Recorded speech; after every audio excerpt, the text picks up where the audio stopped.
Assalamualaikum warahmatullahi wabarakatuh. Waalaikumsalam warahmatullahi wabarakatuh. Salam sejahtera bagi kita semua.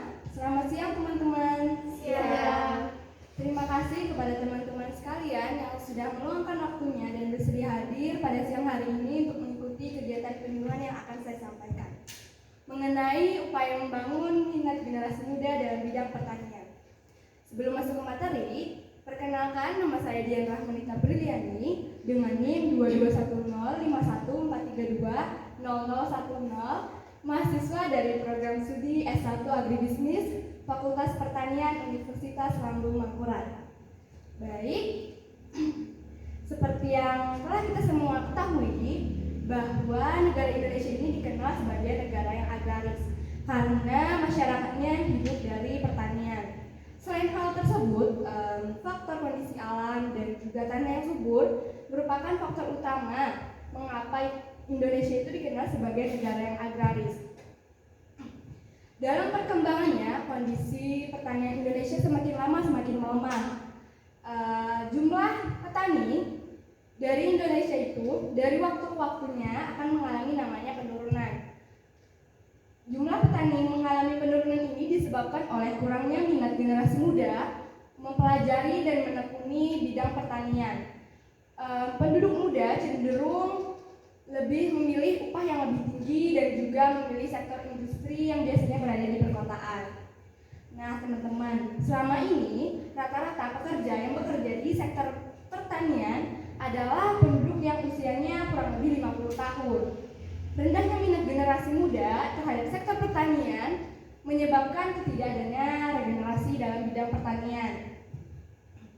Bidang pertanian sebagai bahan pemasok bahan pangan bagi manusia dimungkinkan tidak akan mengalami yang namanya perkembangan karena generasi muda sebagai generasi yang akan ide-idenya, kayakan inovasinya itu sedikit sekali yang terjun dalam bidang pertanian.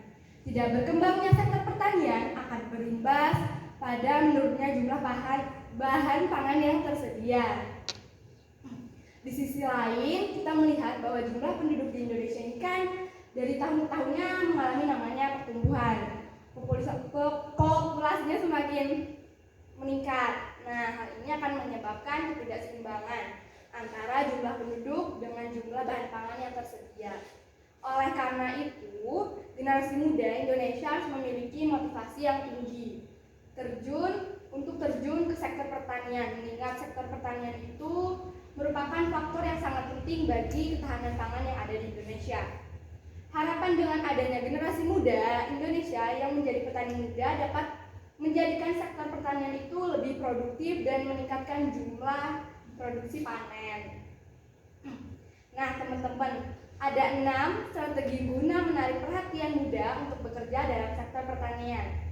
Yang pertama itu adalah transformasi pendidikan vokasi pertanian. Kemudian yang kedua membuat program wirausaha muda pertanian. Kemudian yang ketiga melibatkan mahasiswa atau alumni atau bahkan petani muda dalam program Kementerian Pertanian. Kemudian yang keempat menumbuhkan KUB. Apa sih KUB itu? KUB itu adalah kelompok usaha bersama yang difokuskan pada sektor pertanian. Kemudian yang kelima, membuat program pelatihan serta magang bagi petani muda. Kemudian yang terakhir adalah mengoptimalkan penyuluhan untuk mengembangkan serta mendorong minat petani muda. Baik, sekian materi hari ini yang saya sampaikan. Sampai di sini apakah ada yang ingin ditanyakan mengenai materi yang telah saya sampaikan sebelumnya? Saya ingin bertanya. Baik. Sebelumnya, perkenalkan, nama saya Astuti. Saya ingin bertanya, apa langkah yang sebaiknya diambil pemerintah untuk meningkatkan sektor pertanian di Indonesia? Terima kasih. Baik, terima kasih Saudari Astuti telah menyerahkan pertanyaannya. Saya akan mencoba menjawabnya. Yang pertama itu adalah membuka lahan seluas mungkin agar lahan tersebut dapat dimanfaatkan masyarakat sehingga dapat meningkatkan sektor pertanian. Kemudian yang kedua, selain buka lahan, pemerintah itu juga harus memfasilitasinya dengan misal mesin pertanian, pupuk, pestisida, dan bibit tanaman. Kemudian yang ketiga adalah meningkatkan jumlah tenaga kerja. Kemudian yang keempat, memberikan dana untuk masyarakatnya.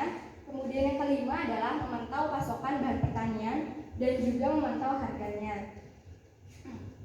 Baik, sekian materi hari ini yang saya sampaikan. Semoga ilmu yang saya berikan ini dapat bermanfaat bagi teman-teman. Jika ada kesalahan kata maupun perilaku yang kurang berkenan, mohon dimaafkan. Saya ucapkan terima kasih atas perhatiannya. Wassalamualaikum warahmatullahi wabarakatuh. Waalaikumsalam warahmatullahi wabarakatuh.